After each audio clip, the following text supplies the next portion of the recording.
것임이라. 아멘. 오늘 드디어 다니엘 강의의 마지막 시간이 됐습니다. 또 오늘 이 말씀은 다니엘서 전체의 결론과도 같은 그런 말씀, 우리에게 마지막으로 핵심적으로 당부하고 싶어하는 그런 말씀, 말씀이 오늘 본문에 기록되어 있습니다. 우리 그래서 함께 나누도록 하겠습니다. 지난주 시간에 우리가 어떤 말씀을 여러분 나눴습니까? 12장 2절 특별히 죽은 자들이 모두 다시 일어나게 될 것이다.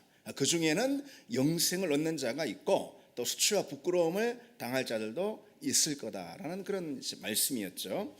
그러니 많은 사람들을 옳은 대로 인도하는 자는 하늘의 별과 같이 빛나게 될 것이다 라는 그런 이제 말씀을 우리가 지난주 나눴습니다. 세상 끝날에 온 인류의 부활이 대대적으로 일어나는 그런 사건이 있을 거라는 것이죠. 믿음 안에서 죽은 사람이든 아니면 하나님과 상관없이 살다가 죽은 사람이든 모두가 다 부활하는 전 인류, 전 우주적 부활의 사건이 마지막 날에 있을 거라는 거죠. 여러분, 그것이 성경의 가르침이라는 이 사실을 우리가 잊어서는 안 됩니다. 그리고 그 후로 대대적인 심판이 진행이 될 것입니다. 그 심판의 자리에서 믿음 안에서 죽은 사람은 영생을 얻게, 영원한 삶을 얻게 될 것이고, 불신의 자녀들은 영원한 수치와 부끄러움, 다시 말해서 영벌의 자리에 떨어지게 될 거다라고 이렇게 말씀하고 있죠. 그러자, 그게 지난주 말씀이었어요. 그러자 오늘 본문에서 다니엘이 그 메시지를 전해주는 천사에게 이렇게 묻습니다.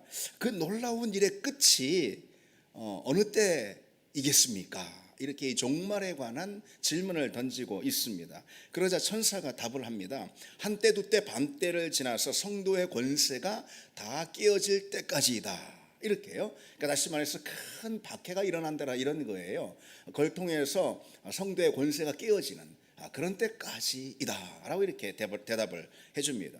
다니엘이 도대체 무슨 말인지 몰라가지고 다시 또 묻습니다. 내 주여, 이 일의 결국이 어떠하겠습니까? 결론이 어떻게 나겠습니까? 그러자 천사가 또 답하기를, 다니엘아, 갈지어다. 이 말은 마지막 때까지 봉하게 될 것이다. 이렇게 감추어지게 될 것이다. 마지막 때까지. 그렇게 이제 말을 해 줍니다. 다니엘은 종말의 때에 어느 일이 일어날지 이 예언의 말씀을 듣게 되었습니다. 한마디로 믿는 자들이나 불신 영혼들이 극명하게 갈리는 그런 부활의 사건을 체험하게 될 것이다. 심판에 관한 그런 말씀을 다니엘이 듣게 된 것이죠. 그러자 다니엘은 궁금해지는 것이죠. 언제 어떻게 그런 결론들이 나게 될 것입니까? 이렇게 이제 묻죠. 그에 대한 답변은 성도들이 큰 박해를 견디고 그 모든 박해가 지나가면 그제야 끝이 올 것이다 라는 그런 답변이 주어졌습니다. 자, 본문에 나오는 이 시기 한때, 두때, 반때 우리가 일전에도 살펴봤지만은요, 아니면은 1290일 또는 1350일, 이것은 이제 대략 따져보면은 3년 6개월 정도 그렇게 됩니다. 근데 이 숫자는 하나님의 백성들이 당하는 그런 핍박의 기간을 상징하는 숫자라고 보면 좋겠습니다. 정확한 달력이 어떤 날들이 있잖아요. 이렇게 셈하는 그런 날들이라기보다도 상징적인 숫자로 보는 것이 좋겠습니다. 요한계시록에도요 이런 숫자가 나오거든요. 교회가 당할 박해의 기간에 대해서 그처럼 이 상징적인 숫자로 묘사를 하는데요. 한때, 두때, 반때라는 표현도 계시록 12장에 나오고요. 혹은 그것을 42달, 역시 이거 다 풀어서 보면은 한 3년 6개월 정도 이렇게 기간을 말합니다. 그렇게 42달로 하나님의 백성들이 당하는 그런 박해의 기간을 묘사하고 있습니다. 그 기간은 하나님의 백성들, 교회의 입장으로 보자면은 인내하고 견디는 그런 세월이다. 그러니까 다시 말해서 달력의 정확한 숫자로 어느 날 이렇게 표현하기는 어려울 수 있겠지만은 상징적인 숫자로, 그러나 분명히 그와 같은 박해의 기간, 성도의 권세가 깨어질 정도의 그런 심한 엄혹한 기간이 있을 것이다. 그리고 그 기간을 통과한 다음에 곧 마지막 때 하나님의 그리스도의 재림이 있을 거다라는 그런 말씀이죠. 이 다니엘이 여러분 이 계시의 말씀을 들었던 역사적 시점에서 보자면은 이게 이제 뭘 예언해 주는 말씀이냐, 이 마지막 때라는 것은 뭘 말해 주는 거냐면은 먼저 우선적으로는요, 유대인들에게 있을 박해에 대한 예고라고 할 수가 있습니다. 이것은 1차 독자는 이방인인 오늘 이 시대의 우리라기보다는 1차 독자는 유대인들이잖아요. 그렇죠? 그러니까 우선적으로 유대인들에게 있을 큰 박해를 예고하는 거라 말할 수가 있어요. 그건 어떤 거냐면은 누차 말씀을 드렸듯이 이방의 악한 한 왕인 안티오코스 에피파네스가 예루살렘 성전을 더럽히고 거기다 우상의 제물을 막 놓는단 말이죠. 그리고 성전 제사를 폐해버리는 그런 참 끔찍한 사건이 다니엘이 예고를 한 이후에 일어났단 말이죠. 역사적으로. 어쨌든 다니엘의 역사적 시점에서 보자면 그건 미래에 있을 일이에요. 그것을 예고하는 거라 말할 수가 있고요. 그러나 그보다는 이 성경은 하나님 나라 역사의 전체 관점에서 봐야 하는 거 아니겠습니까? 그래서 하나님 나라 역사라는 더 넓은 측면에서 오늘 이 본문 말씀을 보자면은 예수 그리스도께서 오셔서 구원을 성취하신 이후부터 그리스도께서 다시 오실 때까지 이게 마지막 시대인 거예요. 이게 종말의 때인 거예요.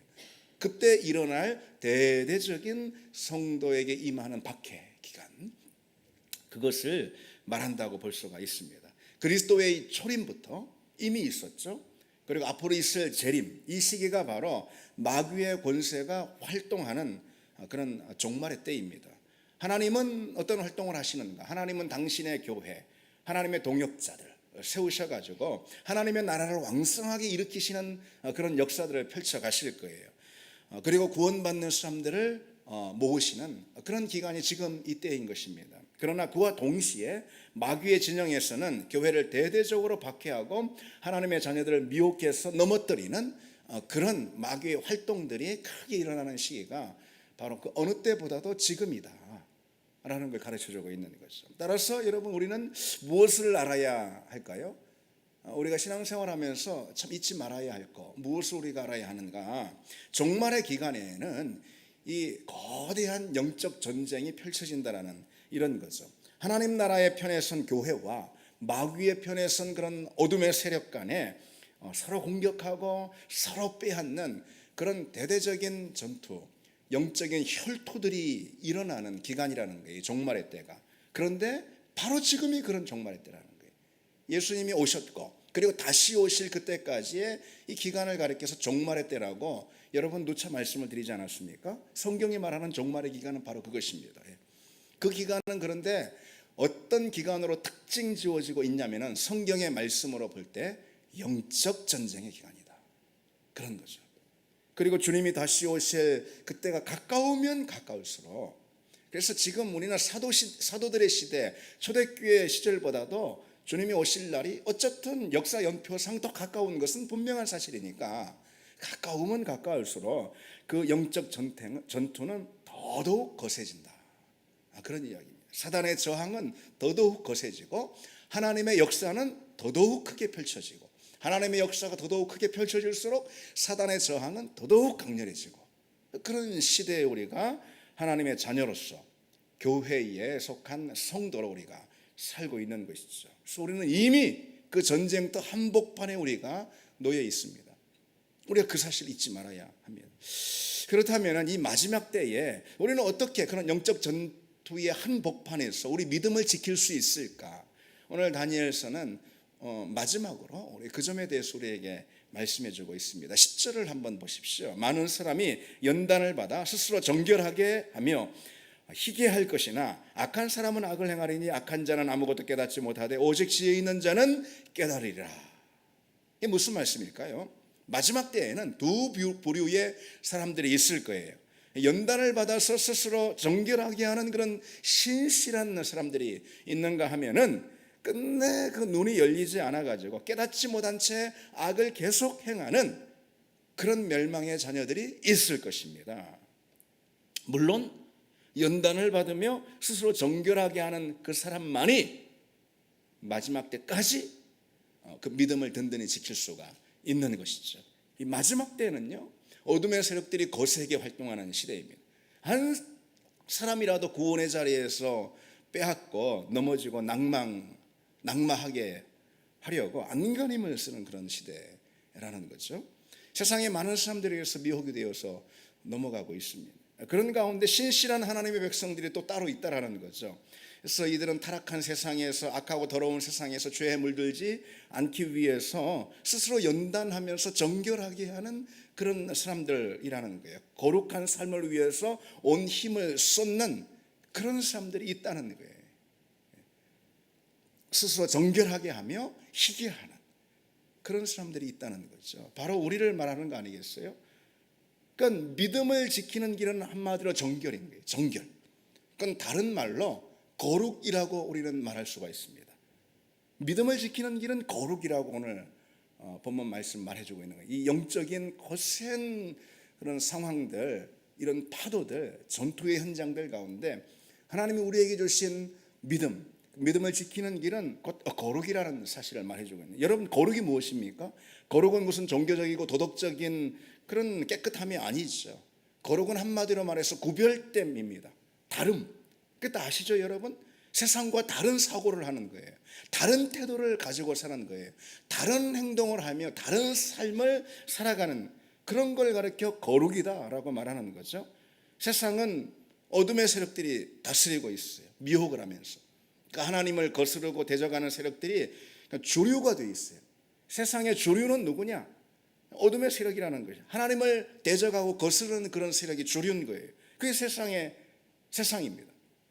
그 세상과 구별되어서 믿음의 가치를 붙들고 성경적인 세계관을 가지고 사는 사람들, 세상으로부터 비록 소외된 사람들, 세상으로부터 미움을 받는 그런 사람들이지만 그런 거룩한 사람들, 그런 사람들만이 믿음을 지킬 수 있고 결국은 영적 전쟁에서 승리할 수가 있는 것이죠. 구원받는 사람들이 되는 것이죠. 그래서 무엇보다도 세계관이 다르다는 것을 주목해야 합니다. 세계관이 달라요. 세상 사람들은 세속적인 세계관을 가지고 사는 그런 사람들이죠. 그래서 끝내 눈을 뜨지 못한다고 그랬어요. 그래서 계속해서 악을 행한다고 그랬어요. 이 악은 어떤 도덕적이고 행위적인 악만 말하는 것이 아니고 그것은 그냥 생산물인 것이죠. 이 악은 뭐냐? 하나님으로부터 멀어진 것을 말하는 거죠. 하나님과 상관없이 사는 거. 눈이 멀었어요. 왜 그러냐? 세속적 세계관을 가지고 살고 있기 때문이죠. 근데 우리는 거룩한 세계관을 가지고 사는 그런 사람들이라 말할 수 있죠. 세속적 세계관의 기초는 뭐냐? 무신론적인 세계관인 거예요. 하나님 없이 사는 그런 세계관을 말하는 것입니다. 거룩한 세계관의 기초, 터전은 어디에 있느냐? 당연히 성경적인 세계관인 것이죠. 그런데 하나님 없는 무신론적인 세계관이 만드는 이 세속화가 있는데 크게 두 가지로 볼 수 있어요. 하나는 만모니즘이에요. 만몬주의. 또 하나는 문화적인 타락이라고 말할 수가 있어요. 이것이 바로 하나님 없는 무신론적 세계관이 만드는 세속화의 두드러진 특징입니다. 교회 안에 이런 것이 막 휩쓸려 들어오면은 아무리 그냥 간판을 교회라고 달았다 하더라도 그거는 하나님의 거룩한 교회라고 할 수가 없는 것이죠. 자, 어쨌든 하나님 없는 무신론적 세계관이 만드는 세속화의 첫 번째로 만모니즘이라고 그랬습니다. 이건 물질이 우상인 그런 세계관을 말하는 것이죠. 여러분, 세상을 여러분 보십시오. 돈은 다른 모든 가치를 압도하고 있잖아요. 이 세상에서 돈보다 더 중요한 것이 어디 있어요? 돈이 있으면 돈이 얼마든지 있으면 그 사람은 오로지 그것으로 살려고 해요. 그것에 의지해서 살려고 해요. 어떤 문제든 돈으로 해결하고 살려고 그러는 것이죠. 돈에 의존해서. 그래서 그 사람에겐 돈이 하나님인 거예요. 돈이 전능한 하나님인 거예요. 돈이 많으면 돈으로 다 해결하고 살려고 그러는 거예요. 유명한 리차드 포스터는 돈이 사악한 이유가 있는데 그 가장 중요한 것은 바로 전능성을 가지려는 것이다. 돈이 사악한 가장 중요한 이유는 돈이 전능성을 가지려고 하는 것이다. 참 맞는 표현이라 통찰이라고 봅니다. 돈은 전능한 것 같아 보여요. 모든 걸 다 할 수 있는 것 같아 보여요. 우리는 돈만 있으면 뭐든 다 할 수 있을 텐데 그런 생각 종종 합니다. 기도하다가도 부딪혀서 기도가 잘 안 되고 하면 정말 돈 그만큼만 있으면 다 되는 건데 그런 생각 종종 듭니다. 돈이 얼마든지 있다면 그것으로 자기 욕구와 행복을 돈으로 채우려고 하고 돈으로 해결하려고 하는 것이죠. 심지어 여러분, 오늘 이 시대는 돈으로 사랑도 살 수 있다고 믿고, 돈으로 명예도 얻고, 돈으로 인생의 모든 가치 다 얻을 수 있다, 모든 좋은 것들 다 얻을 수 있다라고 그렇게 떠벌리며 살진 않는다 하더라도 암암리에 그렇게 다들 믿고 살아요. 심지어 예수 믿는 우리도 그런지 않은가 싶습니다. 우리가 사는 세상에서는 실은 돈이면 모든 걸 다 할 수 있다라는 그런 믿음이 거의 사실인 것 같아 보이는 그런 세상인 것 같습니다. 그런데 바로 그것이 문제인 거예요. 바로 그것이 문제. 우리가 살다가 아이고 돈 갖다가 다 안 되는 게 얼마나 많은데, 돈 갖다 안 돼 이 사람아. 그게 상당히 보편타당하게 우리에게 받아들여지는 세상이면 괜찮아요. 그거는. 근데 그게 아니란 말이에요. 살다 보니까 돈이 뭐 웬만한 건 다 돼. 안 되는 게 거의 없어요. 그런 믿음이 우리에게 은연중 파고들어요. 세상 많은 사람들, 세상 사람들에게는 뭐 너무 당연한 것이고, 그것은 물어야 뭐 하겠습니까? 당연한 것이고. 그런데 바로 그와 같은 돈의 전능성, 그것에 은연중 의존하려고 하는 우리, 그게 바로 문제라는 것이죠. 그 때문에 이 돈은 신앙의 가장 강력한 적이 되는 거예요. 하나님의 가장 강력한 적이 될 수가 있는 것이죠. 그래서 주님도 의식하고, 돈을 의식하고, 당신의 대적으로 의식하고 이렇게 말씀하시잖아요. 여러분 잘 아시듯이 너희가 하나님과 재물을 겸하여 섬기지 못할지라. 그렇게 해요.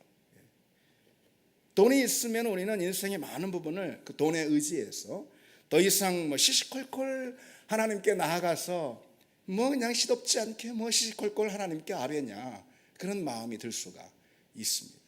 돈은 우리를 홀로 세우는 능력이 있습니다. 돈은 우리를 의존적이지 않게 되는 그런 사람으로 만들 능력이 있습니다. 그러나 여러분, 신앙이 뭐죠? 신앙은 의존하는 거잖아요. 신앙은 하나님께 전적으로 의존하는 것을 신앙이라고 말하는 것이잖아요. 그게 믿음이잖아요. 신앙이라는 것은 바로 하나님께 가난한 심령이 되어서 오직 하나님 없으면 나는 망한 존재입니다 라고 나가는 그 자세, 그걸 가리켜서 신앙이라고 하는 거 아니겠습니까? 따라서 돈은 그 무엇보다도 우리 신앙을 찬탈하는 우상이 될 수가 있는 것이죠. 그리고 세상은 바로 그와 같은 세계관을 우리에게 끊임없이 주입시켜 주고 있습니다. 무신론적인 세계관, 하나님 없는 그런 세계관에서 만드는 세속화, 이것은 돈이 최고다. 이걸 믿는 우리, 하나님만 의존하려고 하는, 하나님께만 나아가고 하나님만 붙들려고 하는 우리 믿음을 끊임없이 흔들려고 하는 주된 적이죠. 하나 더 보시면, 둘째로 무신론적 세계관이 만드는 세속화, 그건 만모니즘이라고 그랬잖아요. 두 번째로 문화적 타락이라고 할 수가 있습니다. 세상을 보십시오. 뭐 말해 뭐 하겠습니까? 세속화의 물결이 얼마나 거셉니까? 세속화가 무엇이죠? 세속화는요, 한마디로 말해서 이게 성경적인 관점에서 보자면 세속화는 하나님을 대적하는 사고, 하나님을 대적하는 태도, 하나님을 대적하는 삶의 모든 방식들, 그걸 세속화라고 그러는 것입니다. 성경적인 가치에 거스르는 그런 일들을 세속화라고 하는 것이죠. 성경적인 세계관을 대적하는 거, 이게 바로 세속화죠. 뭐 지금 보십시오, 여러분. 어둠의 세력들이 벌이는 일들이 무엇입니까? 하나님을 대적하는 일이잖아요. 그게 세속화라는 거예요. 그 세속화의 한 중요한 가지가 바로 문화적 타락이라는 거예요. 하나님의 일에 반기를 들고 거부를 합니다. 교묘하게 보이지 않게 또는 노골적으로 드러나게 하나님이 없는 세상을 만들려고 하는 것이죠. 사람이 주인이고, 그러니까 사람 마음대로 하는 세상, 사람이 좋은 대로 하는 그런 세상, 우리 좋을 대로 하는 그런 세상, 그런 세상 만들려고 하는 겁니다. 그게 문화적 타락입니다. 그런 일들이 뭐 정치, 경제, 사회, 문화 모든 영역에서 이 세속화가 일어나잖아요. 하나님을 대적하는. 그래서 마귀는 한편 교묘하게 감추고 역사를 합니다. 하나님을 대적하는 그런 문화를 일으키는 거죠. 그런가 하면 아주 그냥 노골적, 요즘은 뭐 또 노골적으로 그래요. 노골적으로 드러내면서 활동을 합니다. 여러분, 타락이라는 것이요, 우리 개인의 자리 가운데 일어나면은요, 우리는 금방 느낍니다.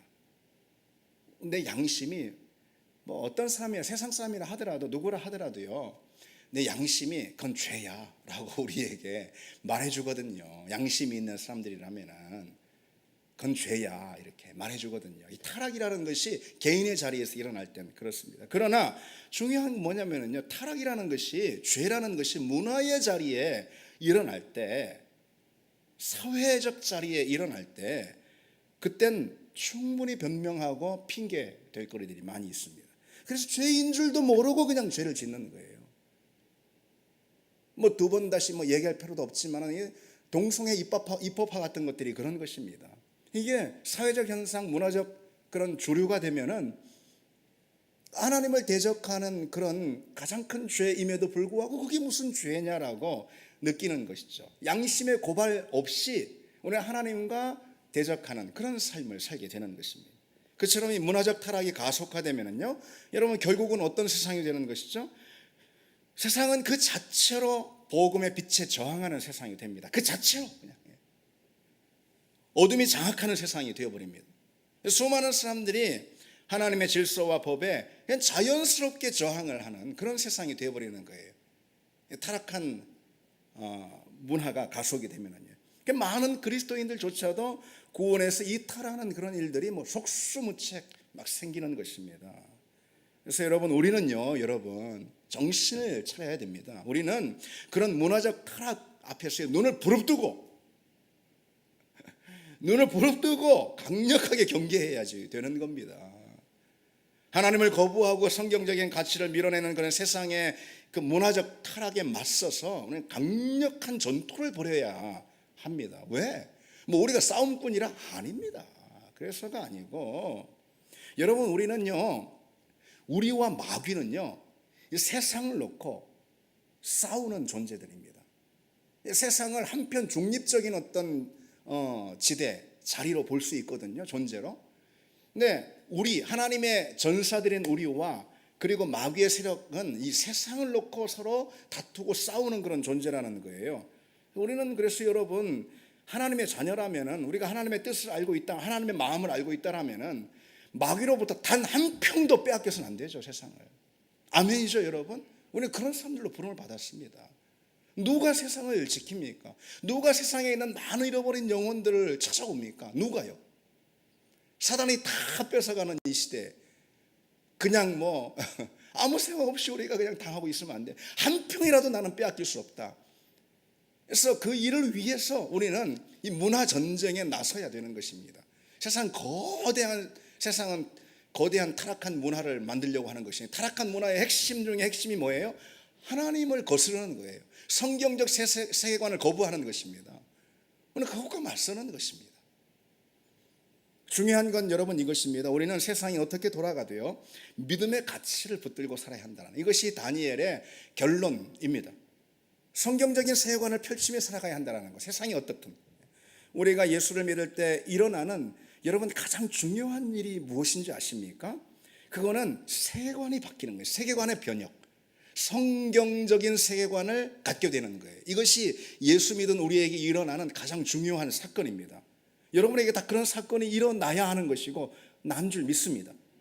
성경적인 세계관을 붙들지 않고서는요, 여러분, 우리는 절대로 이 타락한 세상에서 절대로 우리 구원을 지켜낼 수가 없어요. 하나님이 우리에게 선물로 주신 구원을 절대 지켜낼 수가 없습니다.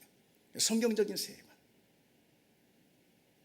여러분, 이게 무슨 말일까요? 우리가 복음을 믿으면은요, 복음을 믿으면 그와 함께 모든 것이 다 바뀌는 거예요. 시간에 대한 생각도, 돈에 대한 생각도, 아까도 이야기했지만 직업에 대해서도, 성공에 대해서도, 실패에 대해서도, 행복이 무엇인가에 대해서도, 불행이 무엇인가에 대해서도, 욕구에 대해서도, 소원에 대해서도 모든 것이 다 바뀌는 겁니다. 그걸 바라보는 시각이 완전히 전환이 되는 거예요. 변화가 일어나는 것입니다. 그것이 세계관의 변혁입니다. 성경적 세계관을 갖는 거예요. 육신의 세계관, 세상의 세계관이 아닌 성경적 가치와 세계관으로 무장하는 그런 사람들이 되는 거예요. 그래서 믿음의 관점으로 그 모든 것을 본다 이거죠. 행복이 무엇이냐, 성공이 무엇이냐, 소원이 무엇이냐, 만족이 무엇이냐, 돈이 무엇이냐, 시간이 무엇이냐, 건강이 무엇이냐, 이 모든 것을 믿음의 관점으로 보는 것이죠. 그리고 그렇게 세계관의 변화가 일어나야 하는데, 그런 세계관의 변화라는 것은 성경으로 무장할 때 일어납니다. 내 힘으로 그냥 내가 한다고 되는 게 아니고, 성경으로 무장할 때, 믿음의 세계관은 곧 성경의 세계관을 갖는 것입니다. 성경은 우리에게 여러분 하나님의 관점을 갖도록 훈련시킵니다. 그것밖에 없어요, 여러분. 성경밖에 뭐가 있겠습니까? 성경은 우리를 하나님의 관점으로 무장시키는 훈련을 합니다. 그래서 우리가 그리스도인으로서의 이 믿음의 세계관, 믿음의 관점을 가지려면 다른 것이 없어요, 여러분. 늘 성경을 소중히 대하고, 그리고 성경을 읽고, 성경을 듣고, 성경을 묵상하고, 성경을 배우고, 우리 삶을 성경의 자리에 놓으려고 애쓰고, 성경을 따라 실천하려고 하고, 성경에 순종하는 것입니다. 그거밖에는 없습니다. 그렇게 살다 보면은 우리는 어느새 완전히 전과는 다른 새로운 사람으로 거듭나고 완전히 변화가 되게 됩니다. 그리고 더군다나 세상의 세속적 세계관과 강력하게 싸울 수 있는 그런 그런 전사가 될 수가 있습니다. 매일매일 우리가 성경 말씀을 그렇게 대하면은, 성경 말씀에 들어가면은, 내 삶을 성경 말씀에 집어넣으려 하면은, 그러면은 성경에 더 많이 우리 자신을 노출시키는 방법밖에 없습니다. 그래야 성경이 말하는 대로 세상과 인생을 우리는 새롭게 보게 되는 거죠. 성경을 알아야 믿음의 세계관으로 무장할 수 있다는 점, 여러분, 우리가 사실 이것은 이게 다 아는 사실이잖아요. 그리고 단순히 아는 정도가 아니라 성경을 우리 삶의 최고의 권위로 우리는 붙잡아야 합니다. 그래서 성경의 말씀에 무조건 순종해야 하는 거죠. 왜? 내 인생의 최고의 권위니까 무조건 순종해야 하는 것이죠. 내가 그런 삶을 살고 있는데 왜냐라는 질문을 스스로 했을 때, 성경이 그렇게 말씀하고 있으니까. 그런 거 아니겠습니까? 우리 그리스도인들의 삶은 성경을 우리 인생의 최고의 법정으로 우리는 여겨야 합니다. 법정. 그래서 성경의 말씀이 옳다고 하면 그것이 옳은 거예요, 여러분. 세상이 뭐라 하든 성경이 이것이 옳다라고 하면 그것이 옳은 거예요. 거기에 우리 목을 내줄 정도로 성경의 말씀이 옳다라는 그런 믿음을 가져야 하는 거 아니겠습니까? 여러분, 성경을 최고의 그 인생의 법정으로 놓지 않는 사람들은 절대로 그렇지가 않죠. 자기 옳은 대로 사는 거죠. 그러니까 세상이 뭐라고 하든 성경이 나에게 말하는 것이 진리인 줄 믿습니다, 여러분. 세상이 뭐라고 하든 성경이 내게 말씀하시는 것이 옳은 거예요. 그리고 우리 삶을 온통 거기에 던져야 하는 것이죠. 여러분, 세상 대단한 철학자가, 대단한 사상가가, 대단한 그 누군가가 내 인생에 영향을 미치는 아주 대단한 그 누군가가 뭐라고 한 그 일, 그 말, 그것이 옳다라고 믿으며 내가 살아갈 수도 있겠죠. 그런데 여러분, 어떤 인생이 더 가치 있겠습니까? 하나님의 말씀이 옳다 여기며 그 말씀에 내 인생을 던지는 그 인생, 여러분, 어떤 것이 가치가 있겠습니까? 아니, 세상에 어떤 사상가나 어떤 이념가나 어떤 철학가나 어떤 정치가나 내게 영향을 미치는 어떤 선한 사람이나 좋은 말 할 거예요. 옳은 말 할 거예요. 그렇죠. 내게 유익한 말 할 거예요. 그것이 옳다 여기고 사는 거, 그거 귀한 것입니다. 좋은 말이니까, 내게 유익한 거니까. 그러나 사람의 말이잖아요.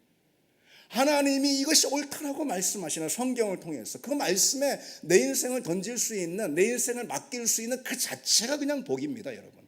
왜? 하나님의 말씀이니까. 그것이 옳다 여기며 쫓아가는 우리 삶이 얼마나 복되겠습니까? 얼마나 가치 있겠습니까? 그 복과 가치는 영원한 것이죠. 그래서 우리는 여러분 끊임없이 성경을 통해서 믿음의 세계관을 무장해야 합니다. 그러면은 내 안에 임하신 하나님 나라가 세상보다도, 내가 지금 피부로 마주하고 있는 세상보다도 훨씬 더 분명하고 절대적으로 보이기 시작합니다. 그런 눈이 우리에게 열립니다. 그러니까 내 안에 임하는 하나님 나라가 내 앞에 있는 세상을 완전히 압도할 정도로 크고 명확하게 확신이 됩니다. 우리는 그때까지 성경의 자리에 끊임없이 파고들어야 하는 것입니다. 성경을 붙들고 성경의 말씀을 실천하고 힘들어도 순종하고, 그럼 하나님이 기쁘게 여기십니다. 그럼 하나님이 우리 믿음을, 우리 마음을 인정해 주십니다. 여러분, 지금 무슨 이야기를 우리가 나누고 있는 거죠? 타락한 세상에서 우리가 거룩을 지키기 위해서 이처럼 성경적인 세계관을 붙들고 성경의 말씀을 최고의 권위로 삼아야 한다는 그런 말씀을 지금 우리가 나누고 있는 거예요. 그래야지 악한 세상에서 우리 믿음을 또는 우리 거룩을 지킬 수가 있다는 것이죠. 그런데 여러분, 이게 그냥 되는 것은 아니에요. 그냥 쉽게 되는 것은 아닙니다. 그런 마음은 우리에게 다 있고, 그런 영적인 욕구가, 소원이 우리에게 다 있지만, 그러나 이게 그냥 거저되는 것은 아니란 말이죠. 왜냐하면 마귀가 늘 미혹을 하고 세상을 다스리고 있습니다. 그런 거대한 세상 한복판에서 우리가 오직 하나님 말씀을 붙들고 우리 믿음을 지키는 것은 참 쉬운 일이 아닙니다. 그래서 인내가 필요한 거예요. 그래서 인내의 과정이 요구되는 것입니다. 그래서 악한 세상에서 믿음을 지키려면 인내가 필요합니다. 오늘 다시 본문 10절을 보시면 많은 사람이 연단을 받아 스스로 정결하게 하며 희귀할 것이다. 정결하게 되는 길은 뭐라고요? 연단을 받아야 한다는 거죠. 돈이 최고인 세상, 타락한 문화가 점점 심해지는 그런 세상, 그래서 세속적 가치관이, 세속적 세계관이 판을 치는 이 세상에서 우리가 말씀을 지키고 우리가 말씀의 세계관을 가지고 거룩과 믿음을 지킬 수 있는 길은 뭐밖에 없다는 거죠? 인내밖에 없다. 인내하는 길이다. 인내가 없으면 거룩을 지킬 수가 없습니다. 거룩과 믿음은 거저 내게 주어지는 게 아닙니다. 인내의 과정을 통해서 연단 가운데 주어지는 것이죠. 그래서 인내가 없으면 그런데 구원을 지킬 수도 없어요. 인내가 없으면 성도의 생명과 능력도 보장되지가 않습니다. 거저 주어지는 것이 아니라는 것이죠. 그래서 믿음을 위해서 우리는 성도의 인내를 가져야 합니다. 그런데 여러분, 그 점에서 그럼 인내가 필요하다. 그 쉬운 일이 아니다. 그런데 여러분, 이런 생각을 한번 해보시면 어떨까 싶습니다. 저는 이 말씀을 묵상하면서 이번 주에 이런 생각을 좀 하게 되었습니다. 인내가 필요하다고 그랬는데, 여러분, 인내의 대상은요, 인내가 필요한 대상은 하나같이 다 소중한 것들입니다. 소중하지 않은 것을 지키기 위해서 굳이 인내를 동원할 필요는 없는 것이죠. 왜 인내를 하겠습니까? 인내력을 기르려고 인내를 하는 것입니까? 그런 게 어디 있겠습니까? 인내를 위한 인내, 이게 무슨 필요가 있겠습니까? 예를 들어서 여러분, 학생이 공부를 합니다. 근데 인내가 필요해요. 인내를 하면서 합니다.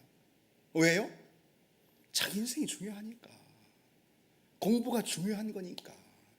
그러니까 그 공부가 힘들어도 인내를 가지고 하는 것입니다. 그런가 하면 여러분, 가정에서도 그래요. 남편이 정말 마음에 안 들고 그렇게 그냥 심하게 다퉈도 아내는 인내를 합니다.